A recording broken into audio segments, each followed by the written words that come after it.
பட்டுக்கோட்டை அருகே நடைபெற்ற மலைமாரியம்மன் மற்றும் முத்துமாரியம்மன் கோவில் திருவிழாவில் ஏராளமானோர் கலந்து கொண்டு அம்மனுக்கு நேர்த்திக்கடன் செலுத்தினர்.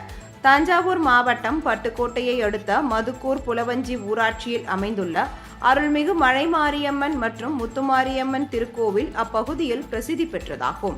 இந்த கோவிலில் வைகாசி திருவிழா சில நாட்களுக்கு முன்பு பூசொரிதல், காப்பு கட்டுதல் மற்றும் கொடியேற்றத்துடன் தொடங்கி நடைபெற்று வருகிறது. இதையொட்டி ஒவ்வொரு நாளும் ஒவ்வொரு தலைக்கட்டுகள் சார்பில் மண்டகப்பட்டி நடைபெற்று வந்தது. இவ்விழாவின் முக்கிய நிகழ்வான பால்குடம் எடுத்தல் மற்றும் சிறுவர்கள் காவடி எடுத்தல் நிகழ்ச்சி நடைபெற்றது.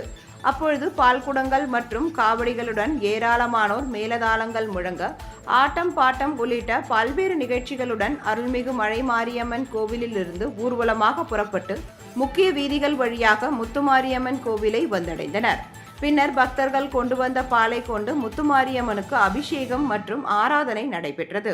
இதில் ஏராளமானோர் கலந்து கொண்டு அம்மனுக்கு நேர்த்திக்கடன் செலுத்தி வழிபட்டனர்.